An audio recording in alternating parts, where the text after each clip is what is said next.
Shalom muli mga kapatid at sa ating mga masugid at mga minamahal na mga taga-subaybay at samahan niyo po kami sa isang yugto muli ng pag-aaral at ito ay yung patungkol sa personal development. Part po ito ng halakha at ito'y sangayon sa sulat ni Rambam Maimonides, no? Rabbi Moshe Ben Maimon Rambam. At ito ay yung patungkol sa personal development or sa Hebrews Helkot Diot. So actually dito ay naituro na natin ito pero hindi natin na ituloy kasi hanggang doon lang dito sa chapter 1 ito ay hanggang doon lang sa halakha 4 tayo. At ito ay nung June 2020 natin na ituro dito sa Loob. Okay. At hindi ko alam kung may natandaan po tayo dito. Palagay ko wala na kasi ano lang yun, isang pasadahan lang. Hindi na tayo nag-review. So I hope, I know na possible ito ay nakaligtan na natin. At kung ito'y babalikan natin, possible na ito ay ating ma-recall. Okay? So dito sa Hilkot Bio, ay mayroong 11 mitzvot. Okay? Mayroong 11 kautusan at 5 dito ay positive at 6 ang negative. At ito ang mga yaon. Oh. Number 1 is to emulate His ways, the ways of God. To cling to those who know Him. To love one's fellow Jew. Okay? To love the converts. Number 5 is not to hate one's brethren. Number 6 is to rebuke. And number 7, not to embarrass. And number 8, not to oppress the unfortunate. Number 9, not to gossip. Number 10, not to take vengeance. Kasama yung ating pinag-aralan kina. Okay? And number 11 is not to bear grudge. So, sa mga susunod na ito, is inilatag ni Rambam yung mga explanations nitong halakha na ito. Okay?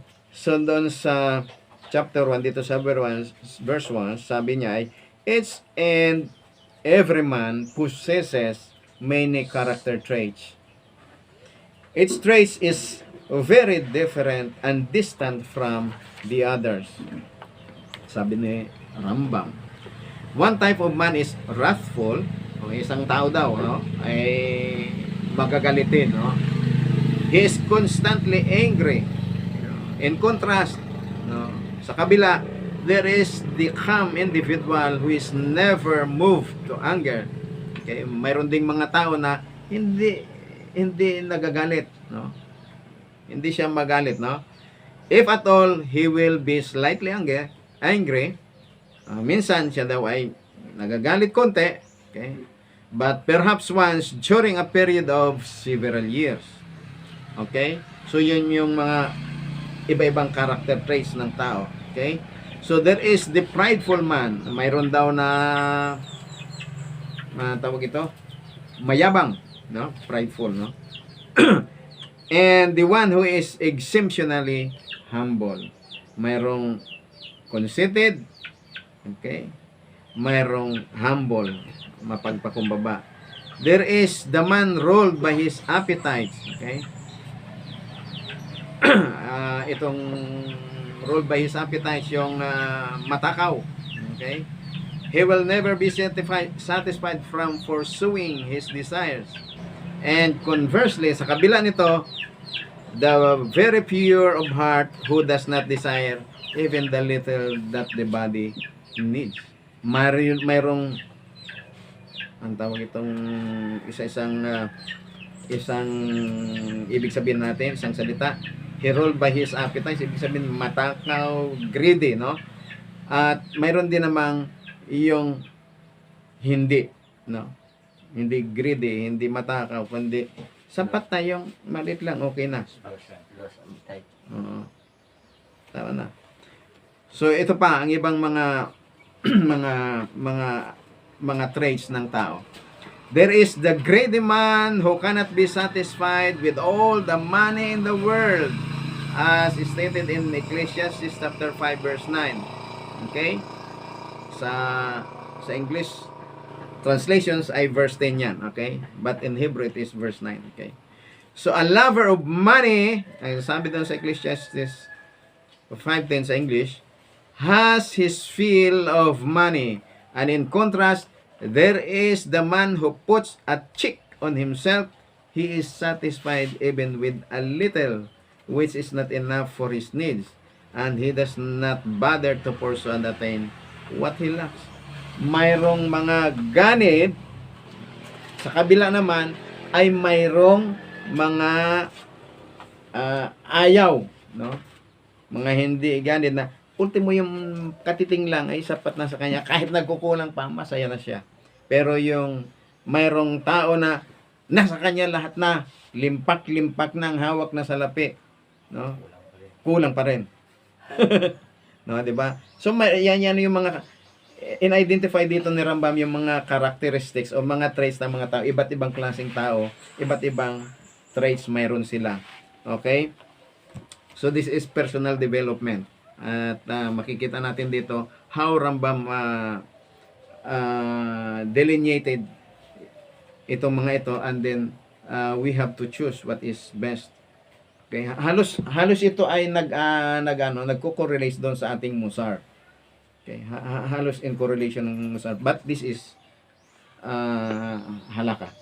Okay. So there is the miser. Ano yung miser? Ang miser ay sobrang kuripot. Okay. Sobrang kuripot, no? Yung nakatikom ang palad, okay? Who torments himself with hunger, gathering his possessions close to himself. Whenever he spends a penny of his own, he does so with great pain. Mayroong yung kuripot na masakit, nasasaktan siya pag mabawasan lang ng konti yung kanyang pera ay malaking hinanakit. Parang lalag natin, no? Parang lalag natin, okay? So, sa kabilang banda, conversely, there is the spendthrift who consciously wastes his entire fortune. Sa kabilang banda din naman, mayroong mga tao na waldas, na winawaldas lahat ng kita, no? Sa mapunta sa wala, okay? And all other traits follow the same pattern of contrast. So, yung iba pang mga traits ay sumusunod din daw ng ganong pattern ng contrast. Right and left. Good and bad. Okay? So, mayroong opposite traits, no? So, for example, no? The overly elated and the depressed. Ano yung elated, no? Yung exultant. Exultant yung walang kalungkutan, no? Laging excited, no? Over excited lagi. At mayroon din namang yung na laging depressed, no? There is a stingy and the free-handed. Ano yung stingy? Ito yung ano katumbas nito sa atin? Yung dito sa Romblon ay mainap. Madamot sa Tagalog, okay? Mayroong stingy, madamot, and there is a free-handed, okay? Mapagbigay. Kung dito sa atin ay kung sa Asi ay maatag, okay? Iwan ko sa unhan. Palatao. Ay sa unhan, anong ibig sabihin yan? Palabigay, palatao. Matag din? Matagman. Matagman, okay? And there is a cruel, malupit, no? And the soft-hearted. Mayroong malupit at mayroong mabait. Soft-hearted. There is a coward and there is a rash and the like, no? Mayroong duwag at mayroong mabangis. Okay? So, ganito umiikot yung mga traits ng tao with different characters. The others are on the opposite side and the other is on the other side. Okay? So, mayroong ganyan, no? Sometimes,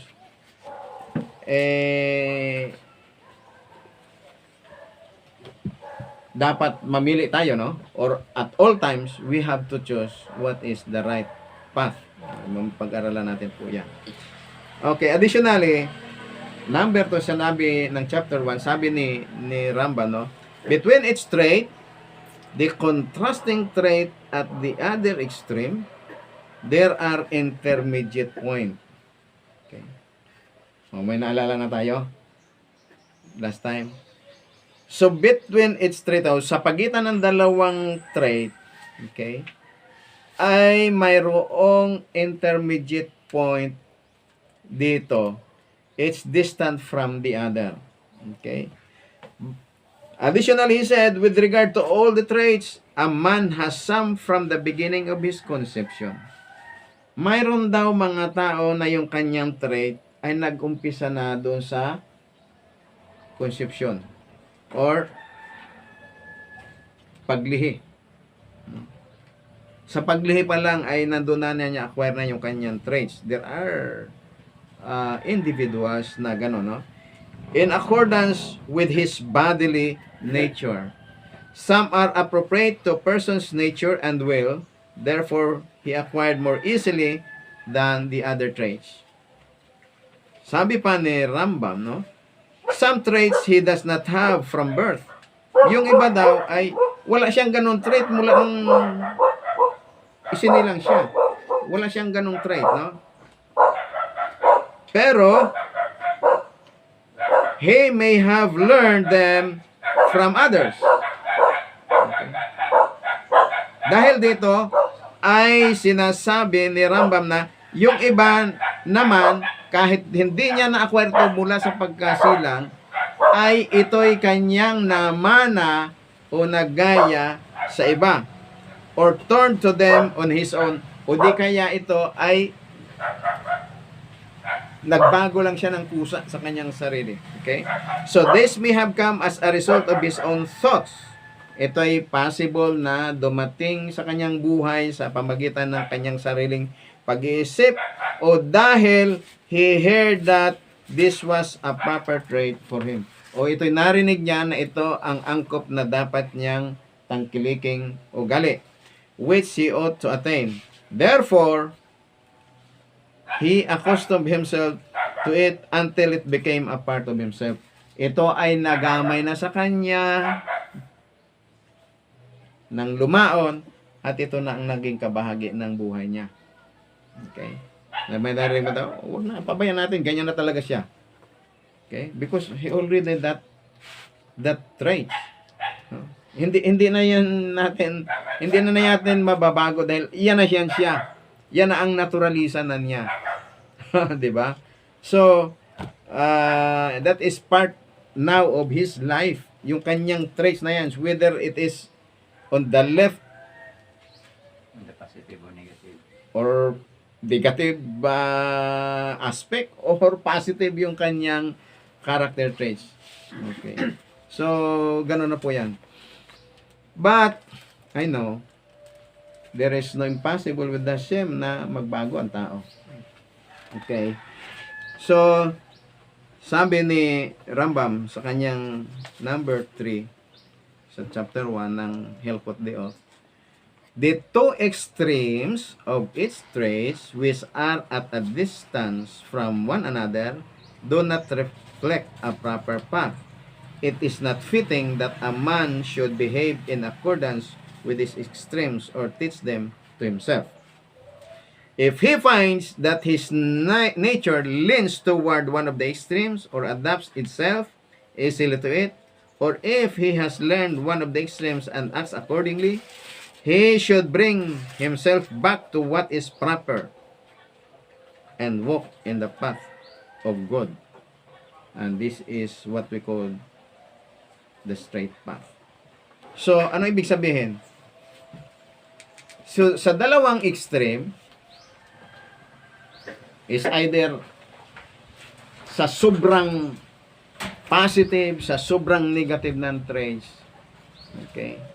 Ang sabi ni Rambam ay kinakailangan bumalik doon sa proper path na kung saan siya ay lalakad.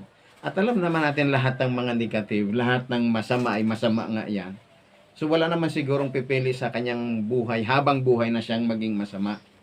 So therefore, we have to choose yung proper path. At ang proper path is the good path. At yan yung sinasabi na the straight path. Okay? So, additionally, he said, ito yung straight path, pinapaliwanag niya, no? This straight path, this involves discovering the midpoint temperament of each and every trait that a man possesses within his personality. So this refers to the traits which is equidistant from either of the extreme without being close to either of them. So therefore, the early sages said and instructed, a man must evaluate his traits, to calculate them, and to direct them among the middle path so that he will be sound. So, kinakailangan punta siya sa middle path. Okay? Kung sobrang galit, nagagalit tayo, ay magpan muna. Magmuni-muni muna. Okay? Hanggang yung dugo, yung kulo ng dugo ay maalis at makapag-isip-isip at ang tawag ito, magkaroon tayo ng sound, magpabahaw, magpalamig muna, okay, magpa-relax muna, pero wag nang mag-red horse, okay. Yung iba, yung binabatukan dito, yung dugo gumagulo malamas. Okay. So, mayroon siyang sinite na example, si Rabbi Rambam, okay? For example, he should not be wrathful, easily angered, nor be like the dead without feeling. Huwag daw siyang madaling magalit. Okay? Pero huwag naman daw siyang parang patay na wala siyang nararamdaman. Okay? Nagigis natin yung sinasabi niya. Wag namang madaling magalit, no? Pero wag naman na parang patay na walang nararamdaman na dapat nang magalit ay hindi na magagalit. Okay? It's okay. Rather, he should adopt an intermediate course. Namely, he should display anger only when the matter is serious enough to warrant it. Pwede siyang mag-display ng anger kung ang pagkakataon ay it warrants, no? Hinihingi, no? In order to prevent the matter from recurring. Okay. Hindi na maulit. Mayroon tayong similar ito sa pinag-aralan natin sa Kwan, sa Musar, na yung teacher ay pwedeng mag-show ng anger pero hindi siya nagagalit, just to show the students na he is serious at magkaroon ng respect or discipline yung teacher. Okay? So dito ay sinasabi ni Rambam na wag madaling magalit. Okay. May tumunog lang, nagalit na kaagad. Okay. Or tawag ito, walang naramdaman na ginigira na yung sambahayan mo, hindi ka wala pa rin kibo. Okay? Hindi ka pa rin nagkikibo. But it is permitted to show anger kung kinakailangan, kung ang pagkakataon ay serious na, kung ang sitwasyon ay napaka-severe, and needs to show that anger. Dagdag pa niya, That is to prevent the matter from recurring. Upang hindi na maulit. Similarly, he should not desire anything than that which the body needs and cannot exist without. Okay, another example, no?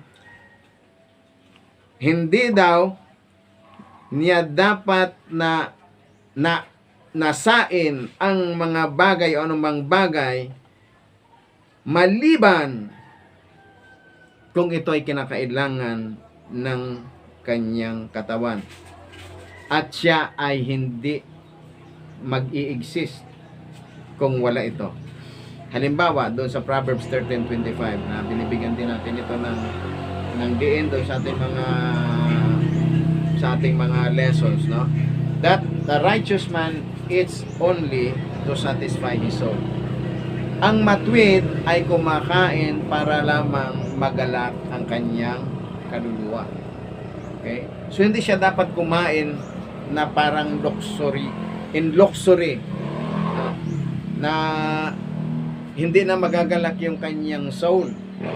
And usually ito is with or in accordance with the food laws that was set by God doon sa Leviticus chapter 11 at Deuteronomy chapter 14.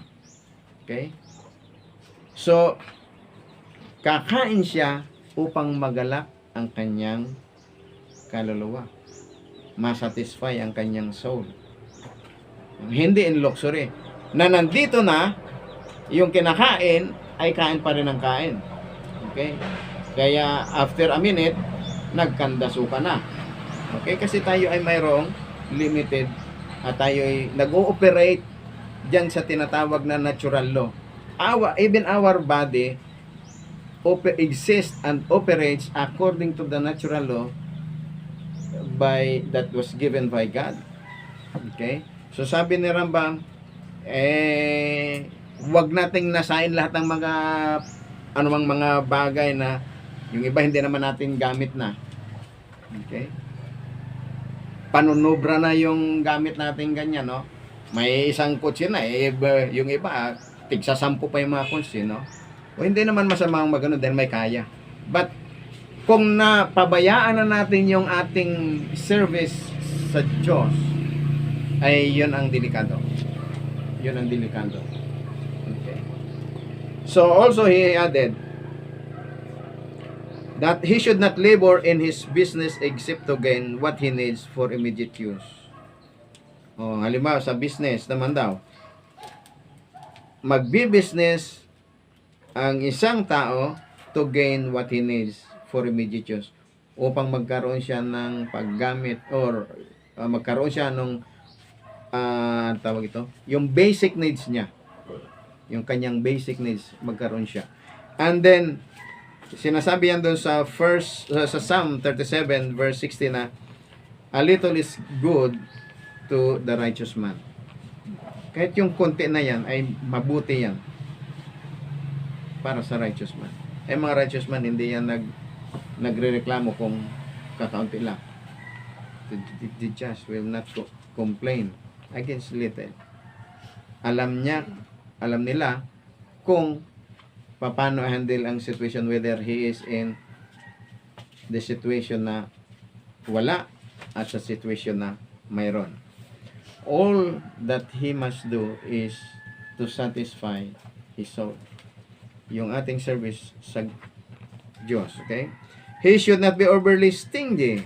Sabi ni Rambam, no? Hindi siya kinakailangang masyadong kuripot. Wag naman siyang masyadong kuripot. Nor hindi rin siya dapat gumagasta, spread his money about. But he should give charity. Magbigay siya ng tzedakah according to his capacity and lend to nadidi as is fitting. No? Wag kuripot. Hindi rin waldas, kundi magkaloob ng tzedakah or charity according to his capacity, ayon sa kanyang kapasidad, and lend to the needy as is fitting, o mag-lend, no? He should not be overly elated. Okay? Huwag siyang masyadong exultant or yung puro na lang halakhak. Sobrang halakhak, sobrang halakhak. Nor be sad and depressed in spirit. Huwag masyadong nadodoon sa tuggatog ng kagalakan, huwag ding malungkot. Dahil sabi ni Rabbi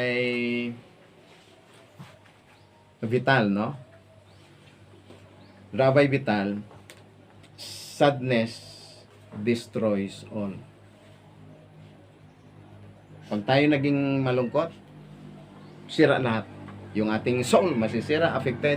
Yung ating katawan affected, yung ating heart affected, ating mind affected. So lahat yan affected if we sad. Kaya sabi niya, sadness destroys all. Always be happy. Always be happy. A merry heart doeth good like a medicine, but not to overly elated doon sa mga bagay na hindi makaka-boast ng ating relationship with Hashem. Huwag doon. Tayo magala, pwede nga, diba? Pwede nga tayong mag-adventure at mag-alak tayo, but for the sake of Hashem, gahapon. Still, the Torah is still there. Kahit ano mga ating gawin. Samantalang, kung maging sad tayo, ay, kaya nga ang advice ng iba, ng mga psychiatrists, ay, huwag malungkot, pamataan yung mga problema. Madaling mamatay. Madaling mamatay daw. Hindi ka makatulog. Okay. Sabi ni Rambam, no? So this is the path of the wise. Ito daw ang daanan ng mga wise. Okay? Every man whose traits are intermediate and equally balanced can be called a wise man.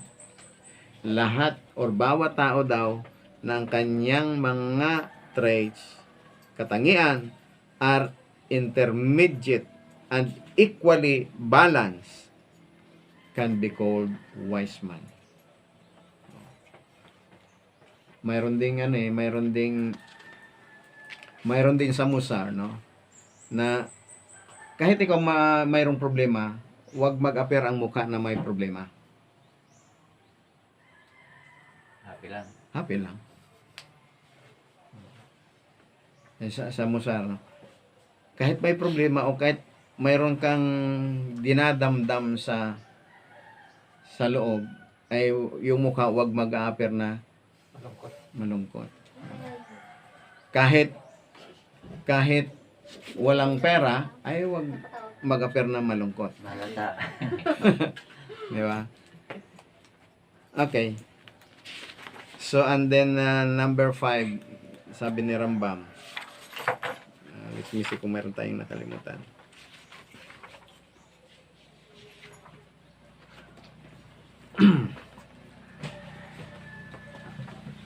Sabi niya, no, additionally said, sa number 5 sabi niya, chapter 1, a person who carefully examines his behavior and therefore deviates slightly from the mean to either side is called pious.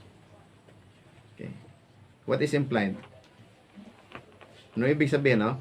One who shuns pride and turns to the other extreme and carries himself lowly is called pious. So, ito yung sinasabi na slightly deviates from the mean to other side. Okay? At halintulad niya ay yung, kung mayroong pride, no? Tanggalin muna natin yung pride. And then, magpakumbaba. Okay? At pag nagawa ito, hindi lang siya wise. Kanina ay kung ano yung balansyado, siya ay tawag wise niya. Pero kung siya ay pumunta sa opposite extreme, kagaya na ocean niya, halimbawa itong pride, no? Iwasan niyo yung pride. Santabi mo na yung pride. At saka ay magpakumbaba. Ang tawag sa kanya ay pious.